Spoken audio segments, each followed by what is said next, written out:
Sasukhi naraha sayukta. Sasukhi naraha sayukta. Sasukhi naraha sayukta. Sasukhi naraha sayukta. Sasukhi naraha. Again. Sayukta. Sasukhi naraha sayukta. Sasukhi naraha sayukta. Sasukhi naraha sayukta. Sasukhi naraha sayukta. Sasukhi naraha sayukta. Sasukhi naraha sayukta. Sasukhi naraha sayukta. Sasukhi naraha sayukta. Sasukhi naraha sayukta. Sasukhi naraha. Lines 3 and 4 together. Kama krodhodbhavam vegam sayukta. Sasukhi naraha. Kama krodhodbhavam vegam sayukta. Sasukhi naraha. Kama krodhodbhavam vegam sayukta. Sasukhi naraha. Kama krodhodbhavam vegam sayukta. Sasukhi naraha. Kama krodhodbhavam vegam sayukta. Sasukhi naraha. Kama krodhodbhavam vegam sayukta. Sasukhi naraha. Kama krodhodbhavam vegam sayukta. Sasukhi naraha. Kama krodhodbhavam vegam sayukta. Sasukhi naraha. Kama krodhodbhavam vegam sayukta. Sasukhi naraha. Kama krodhodbhavam vegam sayukta. Sasukhi naraha. Again. Kama krodhodbhavam vegam sayukta. Sasukhi naraha. Kama krodhodbhavam vegam sayukta. Sasukhi naraha. Kama krodhodbhavam vegam sayukta. Sasukhi naraha. Kama krodhodbhavam vegam sayukta. Sasukhi naraha. Kama krodhodbhavam vegam sayukta. Sasukhi naraha. Kama krodhodbhavam vegam sayukta. Sasukhi naraha. Kama krodhodbhavam vegam sayukta. Sasukhi naraha. Kama krodhodbhavam vegam sayukta. Sasukhi naraha. Kama krodhodbhavam vegam sayukta. Sasukhi naraha. Kama krodhodbhavam vegam sayukta. Sasukhi naraha. Right now we'll practice doing the entire verse. We'll do it 5 times.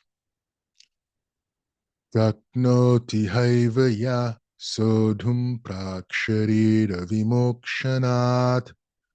Kama krodhodbhavam vegam sayukta. Sasukhi naraha. Shaknoti haiva ya sodhum praksharira vimokshanat. Kama krodhodbhavam vegam sayukta. Sasukhi naraha. Shaknoti haiva ya sodhum praksharira vimokshanat. Kama krodhodbhavam vegam sayukta. Sasukhi naraha. Shaknoti haiva ya sodhum praksharira vimokshanat. Kama krodhodbhavam vegam sayukta. Sasukhi naraha. Shaknoti haiva ya sodhum praksharira vimokshanat. Kama krodhodbhavam vegam sayukta. Sasukhi naraha. All right, we'll have a 2-minute break, and we'll come back for the going over the content for today's class.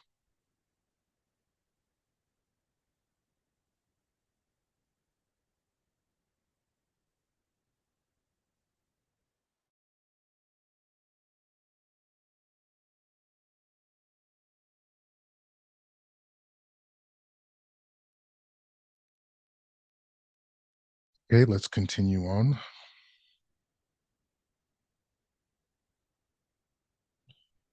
So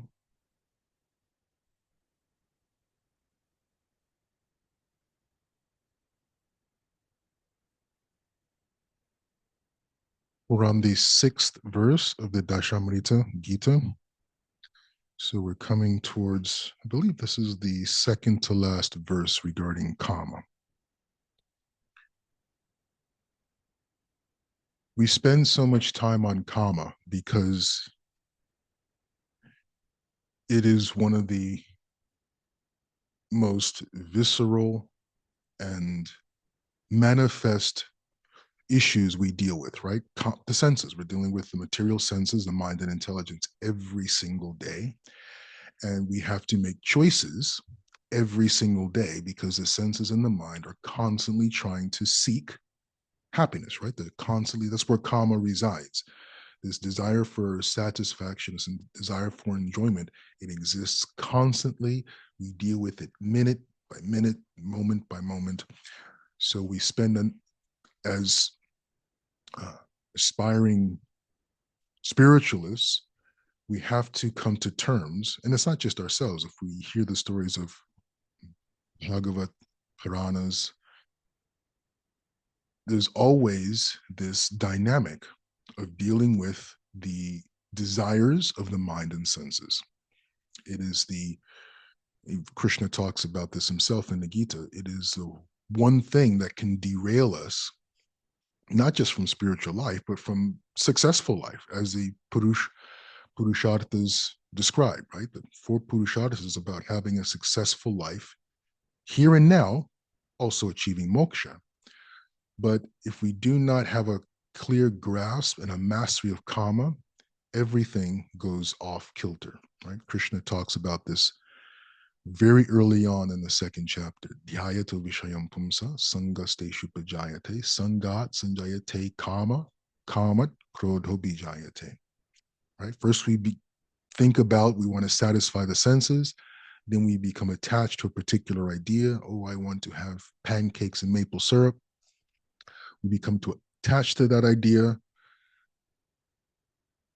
Something happens, there's no maple syrup, there's no flour to make the pancakes. Krodad bhavati samaha. We get upset, we get angry, we start blaming the husband, blaming the wife, and then all hell breaks loose. So karma is something we deal with every moment of every day. It's the most tangible and visceral aspect of our existence, karma. So we know its origin. Karma is a reflection or manifestation of itcha. And itcha is the quality, the desire of the soul, jivatma. Krishna, the supreme, has itcha, has will, has desire. So it is inherent part of our existence. Kama is a perverted manifestation of that because we are conditioned by ahankar, this ego. This itcha is perverted, is contaminated by this ahankar. I am this body, I am my senses, I must have this pancake breakfast. So we know its origin is from itcha. Its quality, its nature is that it burns like fire. It doesn't, I mean, you can temporarily satisfy it, but it comes back again. You can temporarily satisfy it, it comes back again. And in fact, the more healthy you are as an individual, the more powerful are the senses. So to have powerful mind and senses is not a defect. We want to have a powerful mind and senses, but we simply want to have mastery of it. That's all. There's no problem having a powerful mind. We want powerful mind, powerful intelligence, healthy senses. We simply must be able to transform and master the energy that they put forth. So we know its origin, we know its nature, and we know its manifestations, right? It's in the senses, all the five knowledge acquiring senses, the five working senses, and mind and intelligence. So we know all there is to know essentially about karma. And we see Krishna describes we have to transcend. Transcend means master, right? We do not want to become one with karma. In other words, like the karma is like the senses. Karma is the senses or resides in the senses. We don't want to be controlled by the senses. We have to be aloof so that we can control them, right? Like a master, what do they call jockeys who ride horses, right? They are in complete control of some of the most powerful creatures on the planet, right? Complete and total control. So you want the horse to be powerful, to be strong, but you also want the jockey, that's ourselves, to be able to master these senses and not try to, or not allow the horses to run amok. So Krishna says the way to gain this mastery is by Jnana Yoga is one, Buddhi Yoga is another. We know Krishna recommends Buddhi Yoga. And Krishna goes on to continue to recommend Buddhi Yoga all the way up until the end of the Bhagavad Gita. Not because the other yogas are not effective. They are effective in mastering karma. But Buddhi Yoga, Krishna recommends Buddhi Yoga to Arjuna because Buddhi Yoga is synonymous with bhakti, with love, with a loving relationship. So Krishna in Bhagavad Gita always recommends, it's not that Krishna recommends all types of yoga. He teaches all types of yoga, but he continually comes back to recommending bhakti yoga from the beginning of the second chapter all the way to the end of the 18th chapter. All throughout, Krishna, as a recommendation to Arjuna, he recommends bhakti, buddhi yoga. This is just a short aside, in the 10th chapter, so this question was asked of me. In the 10th chapter is where chapter 10, text 10, Krishna describes Buddhi Yoga and makes the connection between Buddhi Yoga and Bhakti Yoga. Chapter 10, text 10, Tesham Satata Yuktanam Bhajatam Priti Purvakam Dadami Buddhi Yogam Tam Yena Mamupayantite. Krishna says, to those who are constantly devoted to serving me with love, bhajatam priti purvakam, to those who are constantly devoted to serving me with love, buddhi yogam tam, I give them the knowledge by which they can relate and come to me. So buddhi yoga is bhajata. Buddhi yoga is bhakti. So it is through buddhi yoga that one can transcend and master karma. However, it's a process, right? It is as we come to this higher realization, as we're purifying the ahankar, we're purifying ourselves of this consciousness, this idea that I am my body. As we're going through this purificatory process through our spiritual activities, through our sadhana, we'll come to developing sadhana in a couple of weeks. As we develop and purify our ahankar through sadhana, and we're still susceptible to the power of karma, how do we exist? We have not yet transcended karma. We have not yet mastered karma. How do we exist? We still have to get up Monday morning and go to work. We still have to create a successful, happy, sustainable relationship with our family, with our children, with our husbands, wives. Professionally, we still have to exist. This verse and the next verse, next week's verse, talks about just that. Krishna recognizes that purification is not often instantaneous. What do we do in the meantime? Krishna in this verse uses the word sodhum, which means to tolerate. If we want to experience happiness right here, right now in this life, then despite the fact that karma is so powerful, despite the fact that karma is insatiable, despite the fact that the influx of desires is incessant, we still must learn to tolerate. This toleration is a wonderful Sanskrit word. It means to bear the weight of something. And it is actually in bearing the weight of it, in tolerating it, it is actually through that process that we achieve happiness. I am not very, very important, and this will become even more apparent next week. Krishna is not talking about denial. Krishna is not talking about denial. Krishna is not talking about pretending that we are not dealing with so many desires. That's not what Krishna is talking about. And we know that's not what Krishna is talking about because Krishna says Svadharma, right? In the beginning of the Bhagavad Gita, at the end of the Bhagavad Gita, Krishna says, act according to your Svadharma. It is the best way to live a fulfilled life. Know your Svadharma, acknowledge your Svadharma, and live in as close proximity, in as close harmony with your Swadharma. Krishna coins a term, mithyachara, which means pretender, someone who is living a life that is false. Krishna tells Arjuna in the 3rd chapter, Krishna tells Arjuna, do not be a mithyachara, do not behave, do not live a lie. Act according to your Swadharma. In acting in accordance with your Swadharma, then tolerate the incessant flow of desires that enter like rivers into the ocean. Tolerate them. We're going to learn, but the key to this verse, Krishna is going to describe in the next verse. Next week, we're going to show how Krishna describes how that toleration can happen. In this verse, we want to hone in on the principle that happiness, sukha means happiness in relation to the material senses.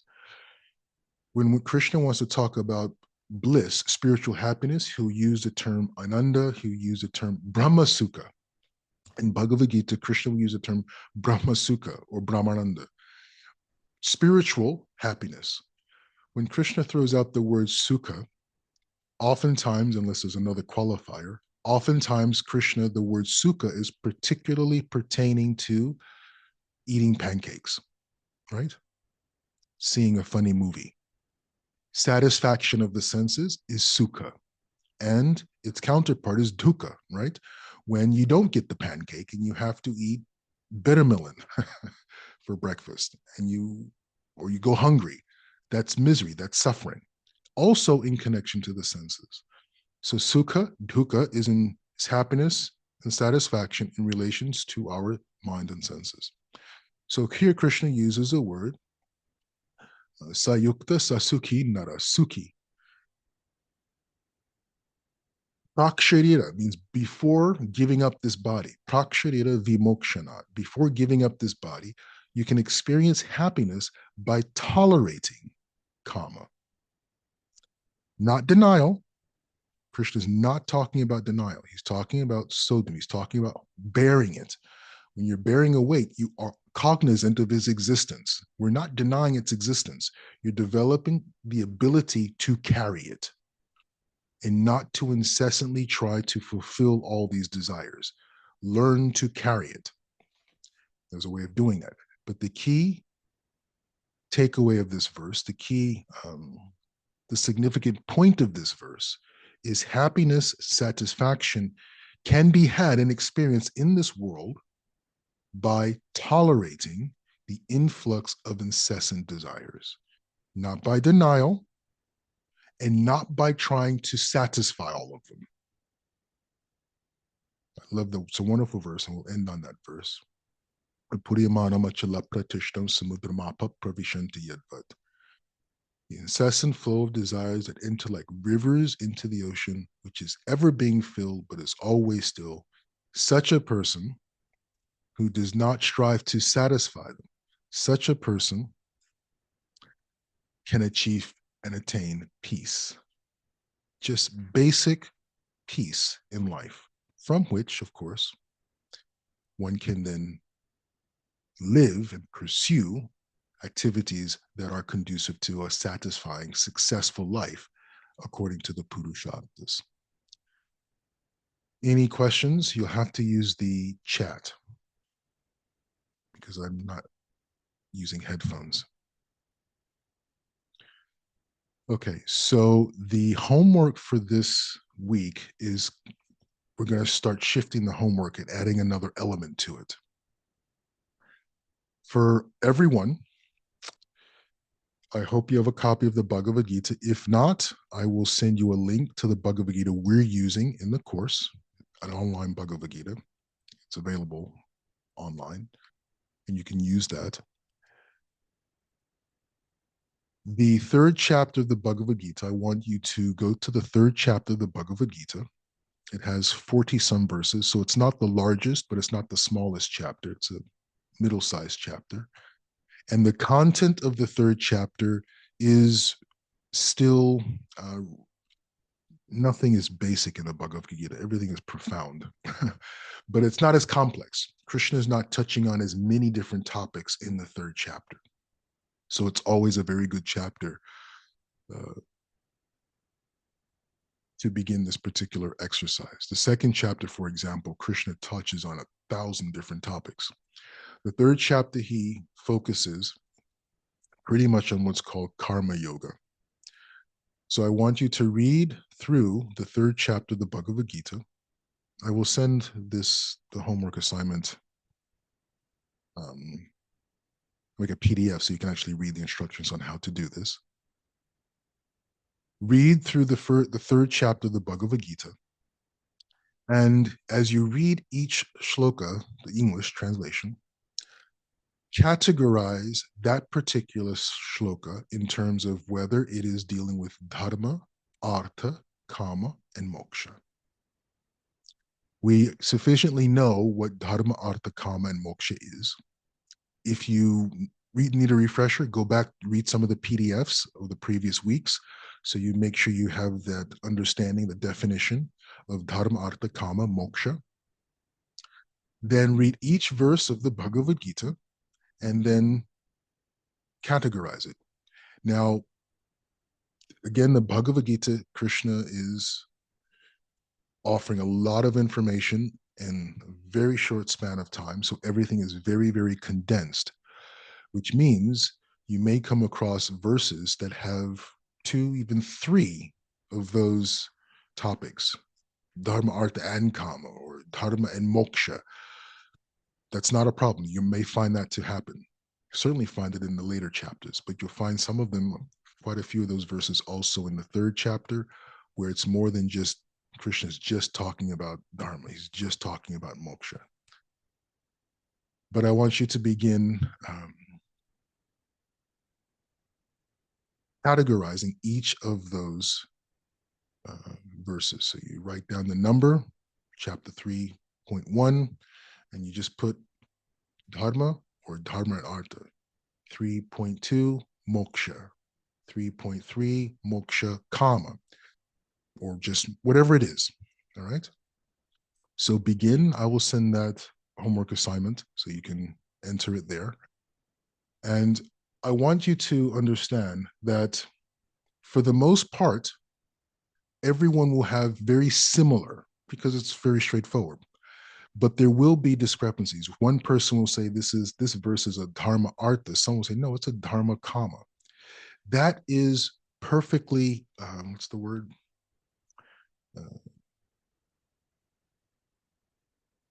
Natural.